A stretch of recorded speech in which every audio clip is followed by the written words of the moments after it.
ಶಿರ್ಹಾರ್ಕೂಡ ವಾಹಿನಿಗೆ ಸ್ವಾಗತ. ಸರ್ವ ಪೂಜ್ಯರ ಪಾದಗಳಲ್ಲಿ ಪ್ರಣಾಮಗಳನ್ನು ಸಲ್ಲಿಸಿ, ಮಾನ್ಯ ಶಾಸಕರೇ, ಇನ್ನಿತರ ಗಣ್ಯರೇ, ಉಪಸ್ಥಿತ ಸಜ್ಜನರೇ, ತಾಯಂದಿರೇ, ತಮ್ಮೆಲ್ಲರಿಗೆ ಶರಣಾರ್ಥಿಗಳು. ನನ್ನ ಹೃದಯದಲ್ಲಿ ಇದೀಗ ಶಾಸಕರು ರತನ್ ಟಾಟಾ ಅವರ ಒಂದು ಉದಾಹರಣೆಯನ್ನು ಕೊಟ್ಟರು. ನಾನು ರತನ್ ಟಾಟಾ ಅವರನ್ನು ತಿಳಿಯಲಿಕ್ಕೆ ಪ್ರಯತ್ನಪಟ್ಟಿದ್ದೇನೆ. ಅವರಿಗೆ ವ್ಯವಹಾರದಲ್ಲಿ 100 ರೂಪಾಯಿ ಲಾಭ ಬಂತು ಅಂದರೆ ಕಾನೂನಿನ ಪ್ರಕಾರ ಸರ್ಕಾರಕ್ಕೆ 2 ರೂಪಾಯಿ ಕೊಡಬೇಕು.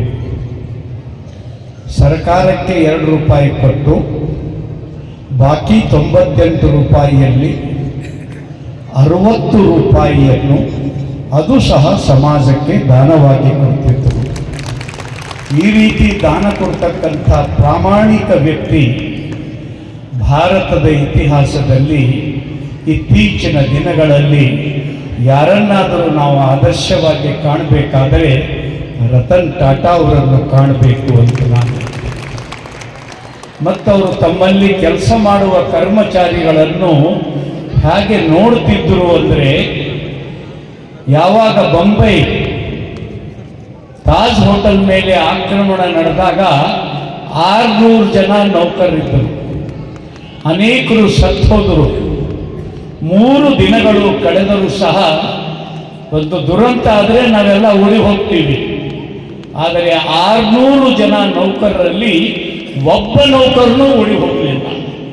ಅಷ್ಟೊಂದು ಆತ್ಮೀಯ ಸಂಬಂಧ ತನ್ನ ಕರ್ಮಚಾರಿಗಳ ಜೊತೆಗೆ ಇಟ್ಕೊಂಡಿದ್ದ. ನಮ್ಮ ದೇಶದ ಜನರಿಗೆ ಗೊತ್ತಿಲ್ಲ, ಸರ್ಕಾರ ಈಗೇನು ಪೆನ್ಷನ್ ಅಂತ ಕೊಡ್ತದಲ್ಲ, ಈ ಪೆನ್ಷನ್ ಪದ್ಧತಿಯನ್ನು ಭಾರತದಲ್ಲಿ ಮೊಟ್ಟ ಮೊದಲು ಪ್ರಾರಂಭ ಮಾಡಿದವರು ರತನ್ ಟಾಟಾ ಅವರು. ಹೀಗಾಗಿ ಅದು ಅವರ ಬದುಕಿನ ಉದಾಹರಣೆಗಳು. ನಾವೇನು ಮಾಡಬೇಕು ನಮ್ಮ ಬದುಕಿನಲ್ಲಿ, ಇದು ಅತಿ ಮುಖ್ಯ. ಈ 3ನೆಯ ಕಾಯಕ ಉತ್ಸವದ ಮುಖಾಂತರ ನಿಮ್ಮೆಲ್ಲರಲ್ಲಿ ಒಂದು ಕಳಕಳಿಯ ವಿನಂತಿ. ಇನ್ನು ಮುಂದೆ ನೀವೇನು ತಾಯಂದಿರಿದ್ದೀರಿ, ಮಕ್ಕಳಿಗೆ ಊಟ ಬಡಿಸಬೇಕಾದರೆ ಶುದ್ಧ ಮನಸ್ಸಿನಿಂದ ಅನ್ನವನ್ನು ಮಾಡಿ ಬಡಿಸಿ. ಅದು 1000 ಕೋಟಿಗೆ ಕೊಟ್ಟದಕ್ಕಿಂತ ಹೆಚ್ಚಿನ ಫಲವನ್ನು ಕೊಡುತ್ತದೆ. ಉಸಿರೋ ಅಂತ ಯಾರೂ ಮಾಡಲಿಕ್ಕೆ ಹೋಗ್ಬೋದು. ಉಸಿರೋ ಅಂತ ಮಾಡಿದಾಗ ಅದರ ಫಲ ನಮಗೆ ಸಿಗೋದಿಲ್ಲ. ನಮ್ಮ ಅಂಗಡಿ, ನಮ್ಮ ವ್ಯಾಪಾರ, ನಮ್ಮ ಕೃಷಿ ಕಾಯಕ, ನಮ್ಮ ಶಿಕ್ಷಕರ ವೃತ್ತಿ, ನಾವು ಯಾವುದೇ ವೃತ್ತಿಯನ್ನು ಮಾಡಲಿ ಶುದ್ಧ ಅಂತಃಕರಣದಿಂದ ಮಾಡುವುದೇ ಆ ಕಾಯಕ್ಕೆ ಸತ್ಯ ಶುದ್ಧ ಕಾಯಕ ಅಂತ ಕರೀತಾರೆ. ಸತ್ಯಕ್ಕನ ಬದುಕು ಅದಕ್ಕೆ ಆದರ್ಶ ಅಂತ ಹೇಳಿ. ಇಂಥ ಸತ್ಯದ ತತ್ವದ ಮೇಲೆ ದೇಶ ಕಟ್ಟಬೇಕನ್ನೋದೇ ಒಂದು ಇಚ್ಛೆ. ಅಂಥ ಶರಣರ ಕನಸಿಗೆ ಸಾಕಾರ ರೂಪ ಕೊಡಲಿಕ್ಕೆ ಬಸವ ಕಲ್ಯಾಣದಲ್ಲಿ ಒಂದು ದೊಡ್ಡ ಪ್ರಯತ್ನ ಕಳೆದ 3 ವರ್ಷಗಳಿಂದ ನಡೆದಿದೆ.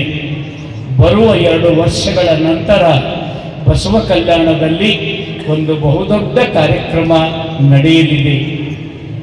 ಅದು ಬಸವ ಭಾರತ ಉತ್ಸವ ಅಂತ ಹೇಳಿ ಇವತ್ತು ನಮ್ಮ ಸಭೆಯಲ್ಲಿ ಚರ್ಚೆ ನಾವು ಮಾಡಿದ್ದೇವೆ.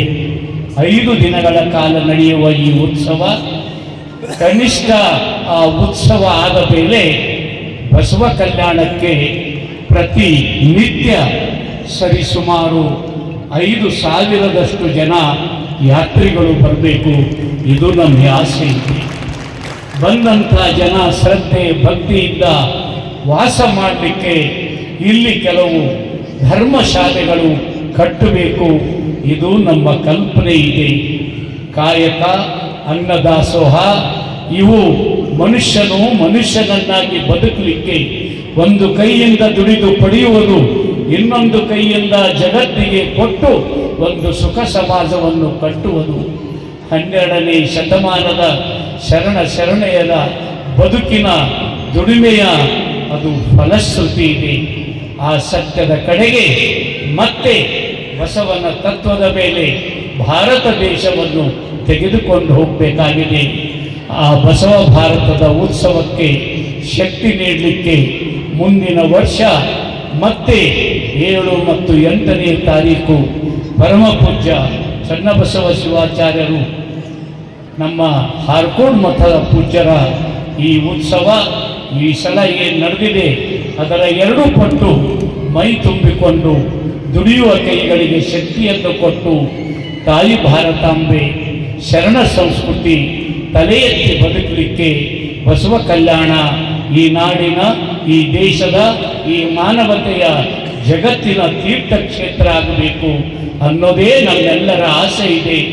ಆ ಆಸೆಗಾಗಿ ನಾವೆಲ್ಲರೂ ಕೆಲಸ ಮಾಡಬೇಕು.